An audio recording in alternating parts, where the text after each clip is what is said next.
El Pleno analizó el primer tema del proyecto presentado a debate, consistente en la inconstitucionalidad de la prisión preventiva oficiosa.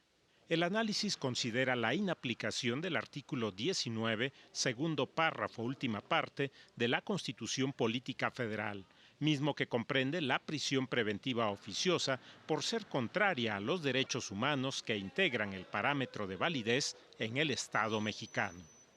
Deseo reiterar las razones que expuse en la sesión del 25 de octubre de 2021 como respaldo de mi convicción para votar por la inconstitucionalidad de los artículos 5º, fracción 13 de la Ley de Seguridad Nacional y 167, párrafo 7º, fracciones 1, 2 y 3 del Código Nacional de Procedimientos Penales que establecen la prisión preventiva oficiosa para ciertos delitos fiscales. En este sentido, comparto la invalidez que propone el proyecto respecto de estos preceptos, pero por consideraciones totalmente distintas. Desde que discutimos y votamos en la primera sala los asuntos reseñados en el proyecto, hemos seguido reflexionando en cómo ir paliando la antinomia, para usar los términos del dictamen legislativo de 2008, entre prisión preventiva y presunción de inocencia. Y han cruzado por las cabezas y escritorios todo tipo de ideas. Hay un creciente sector de la doctrina en materia penal que comienza a cuestionar, y esta puede ser la solución que se propone, que comienza a cuestionar la calificación de oficiosa de la prisión preventiva, tratando de reconducir la figura a sus cauces convencionales a través de interpretar distinto este calificativo. Precisamente ayer se refería a ella el ministro González Alcántara en su intervención. Según esta vertiente doctrinaria, la prisión preventiva oficiosa es más bien un pase automático para que el juez imponga a la persona la restricción a su libertad sin racionalizar la necesidad de esa medida. El uso excesivo y abusivo de la prisión preventiva, inclusive el incremento a nivel constitucional de delitos, colocan al ciudadano en el peor de los escenarios posibles, porque entonces se bajó el estándar para el Ministerio Público de iniciar un proceso penal, pero se sigue incrementando el número de delitos con prisión preventiva y luego con prisión preventiva oficiosa.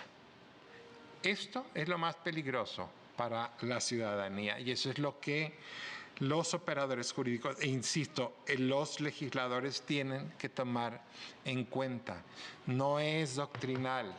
Durante la sesión se aludió a la contradicción de tesis 293/2011, misma que comprende el parámetro de regularidad constitucional en materia de derechos humanos. ¿Qué debe hacer un tribunal constitucional ante el hecho de que una norma abiertamente restrictiva de derechos humanos se ha elevado a rango constitucional?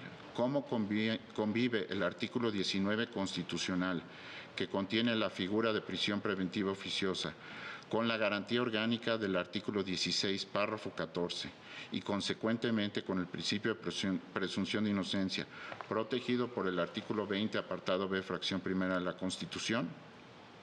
A mi entender, la figura de prisión preventiva oficiosa se encuentra en una tensión tan extrema con el ideario de nuestra Constitución que no encuentro cómo podríamos darle una interpretación capaz de armonizar con el resto de los derechos humanos que ella protege. Estamos ante una contradicción interna que no puede resolverse sin sacrificar uno de los polos en tensión. Si tenemos clara esta concepción, entonces fácilmente podemos descartar cualquier alusión a la supremacía constitucional a que se refiere el artículo 133 constitucional a partir de un entendimiento anterior a la reforma de 2011. Así, debemos descartar, a mi juicio, cualquier cuestionamiento o afirmación bajo esta concepción de supremacía constitucional se insiste, ya superada tanto por el poder reformador como por el Pleno de esta Suprema Corte de Justicia de la Nación.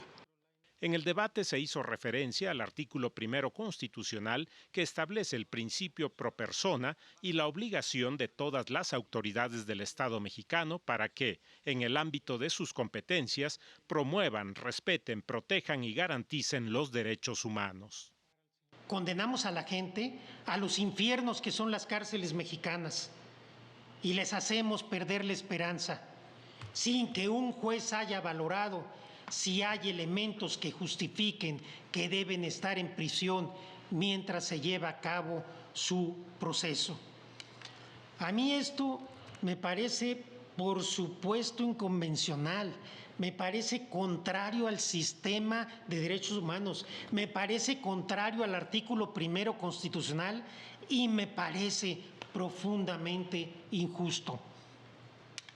No puedo aceptar que este sea el precio a pagar, ni que sea la única manera de salvaguardar la seguridad de nuestro país. Tenemos que avanzar, tenemos que ser más profesionales todos y todas y tenemos que buscar un sistema penal digno, decente, para las miles de personas que están indefensas ante el abuso, ante la arbitrariedad